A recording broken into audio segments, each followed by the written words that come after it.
يا مساء الفل. السلام عليكم، يا رب تبقوا بخير وسعادة وبصحة. النهارده بقى ان شاء الله هجاوب على اكتر سؤال بيجيلي، سواء على فيسبوك ولا يوتيوب ولا انستجرام. في كل حتة بلاقي السؤال ده، بلاقي حد مختلف سألني السؤال ده: هل ندمت على الهجرة؟ هل ندمت على السفر؟ ان شاء الله هجاوب على السؤال ده، واحاول ان انا اخلي الاجابة ملهاش دعوة برضو باحمد الزغبي قوي او بتجربة احمد الزغبي قوي. خلينا نتكلم كلام عام، لان تجربتي ممكن ما تبقاش تجربتك او تجربة غيرنا. لو انت جديد في القناة اعمل سبسكرايب، لو انت مشترك ما تنساش يعني بعد ما تشوف الفيديو كده وعجبك الفيديو ولا حاجه اعمل لايك. الناس اللي ما توصلهاش الاشعارات، يا جماعه الجرس الجميل اضغطوا عليه علشان يوصل لكم كل الاشعارات ان شاء الله. تعالوا كده نبدا في اول محور، وهو هل انت ندمت اجتماعيا؟ طبعا احنا عملنا اصحاب في بلدنا الام ما يتعوضوش، ومعارف جميله جدا. مش عايز اقول ان الصحاب دول مستحيل ان انت تعمل زيهم، لا، احنا الحمد لله بنقدر ان احنا نعمل صحاب كويسين سواء من بلدنا الام او من بلاد تانية. لكن طبعا انت بتحن العشرة، الناس اللي انت اكلت معاهم عيش وملح وقعدت معاهم قعدات حلوة متعوضش، الكلام ده كله انت بتفتكره، فبتحس ان اجتماعيا صعب ان انت تعمل صحاب تانيين زي اللي انت عملتهم في بلدك الام. لكن الكلام ده مش صح لحد عايز يعيش هنا مقبل على ان هو يتعرف على ناس جديده. الفكره كلها ان انت بتلاقي ان بشكل ما الصحاب دول الجداد يعني تصرفاتهم او عاداتهم مختلفه، لان هم ممكن يكونوا من بلاد تانية، او كمان ممكن يكونوا اتعودوا على نمط الحياه هنا، فما بيبقوش زي اصحابك اللي انت عارفهم من المدرسه او الجامعه او غيره. انا طبعا وحشني صحابي جدا، لكن لا، انا تعرفت على صحاب تانيين كويسين جدا، وفي نفس الوقت تعرفت على عادات وحاجات كتير ما كنتش اقدر ان انا اعرفها وانا في بلادي الام. تعالوا ندخل في تاني حاجة، مثلا ماديا يمكن كندا من البلاد اللي الضرايب فيها كتير، فانت بتعيش كويس لو انت بتشتغل، طبعا بتعيش كويس، لكن في نفس الوقت انت ممكن في بلاد تانية تقدر ان انت توفر اكتر. لكن انت ما بتبصش للموضوع ده لوحده، انت هي باكج كلها، الحياة باكج كاملة من كذا حاجة. ممكن جدا انت لو من دولة زي مصر مثلا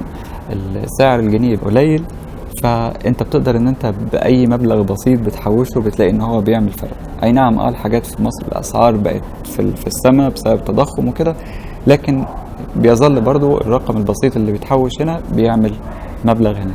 لكن لو انت عايش في دولة العملة فيها قريبة للدولار، فهتلاقي ان الفرق ماديا ممكن ما يبقاش كبير. بالعكس، انت في بعض دول الخليج ممكن انت توفر اكتر من كندا ومن الدول الغربية عموما، خصوصا ان تكاليف الحياة في كندا تعتبر اغلى كمان من امريكا، تعتبر غالية. ثالث محور، خلينا نتكلم نفسيا. هل انت ندمت نفسيا؟ انا حاسس ان انا نفسيا هنا في كندا الحمد لله مستريح. ليه؟ يمكن الواحد بعيد عن اخبار كتير ممكن تبقى وحشة، لما بيسمعها وبيعرف الاخبار بيتضايق، لكن هي ما بتوصلوش غير لما بتبقى كبيرة قوي يعني للأسف. في ناس بتبقى عندها مشاكل بينها وبين عائلتها، لما بيبعد عن المشاكل بيجي اجازات فبيبقى حبيب الكل يعني. لكن عايز اقول حاجة برضو، ان الحياة هنا بتخليك نفسيا اقوى، بمعنى ان انت تأثرك بالحاجات اللي كانت بتزعلك او بتضايقك ما بتبقاش زي الاول.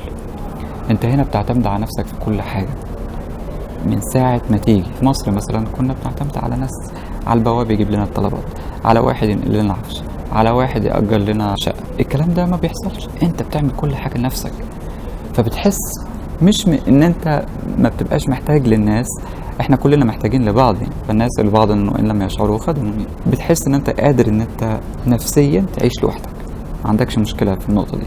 خصوصا الستات لما بتيجي هنا العرب ما بيبقوش ممكن متعودين على نمط الحياة ده، فبيصطدموا وبتبدأ ان هي تعتمد على نفسها اكتر واكتر، فبتبدأ تبقى اقوى، فنفسيا كمان هي بتبقى قادرة ان هي تتحمل حاجات كتير قوي. صحيح بيبقى عندنا مخاوف جديدة ما كانتش موجودة قبل كده، لكن كمان المشاكل القديمة ما بتبقاش موجودة. طبعا مش ندمان نهائيا أسريا، الحمد لله. اعتقد ان الولاد اتيحت لهم فرصة للتعليم والاندماج مع ثقافات تانية، لو كنا في مصر ما كناش قدرنا خالص ان احنا نوصلهم للمرحلة دي. كمان العلاقة بيني وبين مراتي بقت اقوى بكتير، لان احنا ملناش غير بعض. بيحصل حالة انفصال او حاجات زي كده، لكن دي بيبقى ليها اسباب تانية كتير يعني، ممكن نبقى نتكلم عنها بعدين، او يمكن انا يعني لمحت عنها في الفيديو بتاع الطلاق، هسيبه لكم هنا او هنا. بالنسبة للاهل بقى، لبابا واخواتي، دي بصراحه من الحاجات اللي انا متضايق منها. دي انا ممكن اقول لكم ندمان، لان انا ماليش غير برضو في الاهل، يعني غير يعني والدتي متوفيه الله يرحمها، فليا والدي وليا اخواتي الاثنين. فما اقدرش اقول ان انا ما بيعديش يوم ما بفكرش ان هم يجوا. هم لو جم خلاص انا حياتي هتبقى زي الفل. انا دي الحاجه الوحيده اللي دايما بتخليني افكر ان انا ارجع، علشان بابا واخواتي. يمكن بابا هو الوحيد اللي كان شجعني من الاول من الهجره اللي سافر، لان هو لف الدنيا كده وهو عشرينات وثلاثينات، فهو كان عايز ان انا اعيش التجربه دي. لكن بيني وبينكم هو لو اتصل بيا في يوم وقال لي ارجع، هو الوحيد اللي انا هسمع كلامه على طول، هرجع فورا، ما اقدرش اكسر كلمته يعني. ربنا يخليه ويديه الصحه. بعد كده محور الوقت ده من الحاجات برضو اللي اقدر اقول لكم ان المجهود اللي اتعمل في الوقت ده لو اتعمل في اي بلد تانية حتى لو مصر، الوضع هيبقى مختلف تماما. يعني احنا بنيجي هنا اللي عايز يعمل حاجه فحت ورد بهدله، فاللي مش مستعد على الكلام ده طبعا بيكتئب ويضيع، واللي مستعد للكلام ده بيلاقي ثمار للموضوع ده، بس بعد من 3 ل5 سنين يبدا ان هو يجني بقى الثمار دي. لكن في فترة ال3 سنين أو ال5 سنين دول بيعمل مجهود لو اتعملوا في البلد الأم فعلا هيحصل فرق. احنا بنعمل مجهود عشان الشغل، ننمي نفسنا وظيفيا، نعمل مجهود عشان تعلم اللغات، خصوصا هنا في كيبك الفرنساوي والإنجليزي من بعض، بتغير تصرفاتك وحياتك كلها، ففعلا أنت بتتغير، يعني بتعمل مجهود جامد. ما أقدرش أقول إن أنا الوقت اللي أنا قضيته والمجهود اللي اتعمل ده يعني أنا ندمت عليه، لا، اتغيرت فيه واستفدت. والجنسية كمان، ما أنت الوقت حتى أنت لو ما بتعملش حاجة أنت برضو انت بتكسب الجنسية في الاخر. وخلينا ندخل في موضوع وطنيا. ندمت ان انت كنت ممكن تفيد بلدك الام؟ الحقيقة لا، بالعكس، انا هجرتي هي اللي ممكن تفيد بلدي الام، لكن وجودي في بلدي بالنظام الاداري الحالي كنت هبقى زي قلتي، ما بتعملش اي حاجة، بالعكس انت نفسيتك بتبوظ. فوطنيا لا، انا حاسس ان انا هنا استفدت حاجات. لو رجعت لمصر تاني او لو اتيحت لي الفرصة ان انا اشترك في اي حاجة، طبعا هبقى سعيد ان انا افيد بلدي بالحاجات اللي انا اتعلمتها. فكريا ما اقدرش اقول برضو ان انا ندمان فكريا، بالعكس. احيانا انت لما بتلاقي حد من صحابك او معارفك سافر وبعدين رجع، فانت بتحس ان هو متغير. هو متغيرش ولا حاجه، تحليله للامور بقت مختلفه. مش عارف هل ده لان انا بس يعني عمري زاد شويه، ولا لان في حاجات كمان انا اكتسبتها من هنا. الحاجات اللي كانت بتزعلنا، الحاجات اللي بتضايقنا، الحاجات اللي بنقف عندها، الحاجات دي كلها الواحد ما بقاش يعني بيهتم بيها. تعليميا انت هتندم على الوقت اللي انت قضيته في بلدك الام، مش الوقت اللي انت قضيته في بلد المهجر. لان تعليميا انت بتلاقي فرص كتير قوي ان انت تزود تعليمك او ان انت تقوي تعليمك، تثقله بشهادات عليا، وبتلاقي نوع مختلف بقى من التعليم. التعليم ده بالنسبة لواحد عنده ولاد مهم جدا، لان هو كمان بيأثر على طريقة التربية، طريقة تفصيل المعلومة في المدارس، في الكليات، في الجامعات، سهلة بسيطة مش معقدة. صحيا أنا أعتقد أن أنا صحيا الحمد لله بقيت أحسن. ليه؟ النمط العام بتاع الناس هنا مهتمين بصحتهم، مهتمين بشكلهم، فأنت بتلاقيك غصب عنك يعني بتهتم بأكلك وبتهتم بالرياضة. يعني أنا ما صدقش لو أنت كنت جيت من كام سنة قلت لي أن أنت هتصحى من النوم في يوم من الأيام تفطر وتنزل الجيم الصبح أو تجري وبعدين ترجع وتصحي الولاد وتوديهم المدرسة وبعدين ترجع علشان تروح الشغل ولا تروح الكلية، هقول لك الكلام ده مستحيل.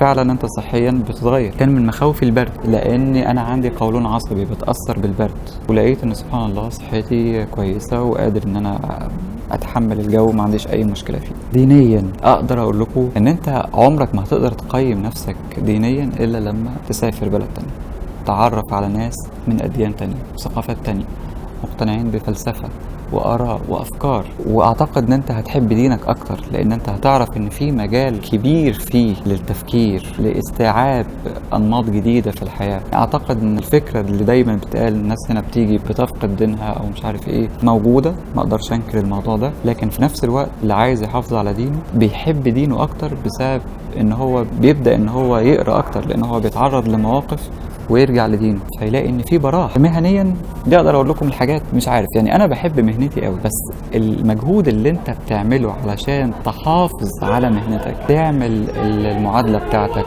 وتشتغل وتلاقي فرصة، مجهود برضو كبير. فانت في الفترة دي انت بتشتغل اي حاجة، لكن في نفس الوقت انت بتيجي تحسبها بتلاقي ان انت والله طب انا يعني حتى لو انا غيرت الكارير بتاعي او انا اشتغلت مهنة تانية انا عايش كويس، ما عنديش مشكلة مادية، لان احنا دايما بنحسب المهنة بالمادة. لكن لو انت بتحب مهنتك ومهنتك دي محتاجة معادلة ومحتاجة حاجات او فرص الشغل فيها قليلة في كندا، اعتقد ان دي من الحاجات اللي ممكن تأثر فيك شوية. احنا في مصر مثلا في وضع اجتماعي معين لبعض المهن، هنا الوضع الاجتماعي موجود للمهن دي، لكن في نفس الوقت كل المهن ليها احترامها. حتى الفلوس اللي ممكن تتاخد من مهنة تانية بتيجي الضرايب وتروح شايلها. الدنيا بتحس ان هي متقاربة حتى لو انت جيت غيرت مهنتك. يعني مش عايز اقول انها متقاربة بنسبة 100%، لكن في النهاية الناس عايشين كويس في الاخر، يعني بدل بيشتغلوا بيعملوا مجهود. مش عارف ايه المواضيع تانية اللي ممكن تغطى، يعني احنا غطينا الموضوع اجتماعيا، ماديا، اسريا، دينيا، فكريا، تعليميا، وصحيا، ومهنيا، ووطنيا. اعتقد ان دي يعني كل الحاجات اللي انا ممكن اقولها لكم بالنسبه للموضوع ده. وفي النهايه هو باكج، الحاجات دي كلها على بعض، في حاجات ممكن اكون ندمان عليها، في حاجات طبعا مش ندمان عليها. في النهايه رأيي طبعا مش ندمان على القرار ده، ولو اتعاد بيا الزمن طبعا هاخد القرار، ولو اتعاد بيا الخيارات المتاحة برضه هختار كندا. بس ده برضه معتمد على اختياراتي، فانت لازم تعرف ايه هي اختياراتك وتمسك كده حاجة حاجة وتسمع من تجارب الناس. في الاخر انت اللي بتقيم. ده كل حاجة، اتمنى يكون مفيد بالنسبة لكم، اتمنى ليكم الخير، واتمنى ليكم القرارات الصحيحة الصائبة اللي مليانة توفيق ليكم ولأسركم ان شاء الله. من هنا الفيديو جاي، دمتم بألف خير وصحة وسعادة، وآسف على الإطالة. السلام عليكم.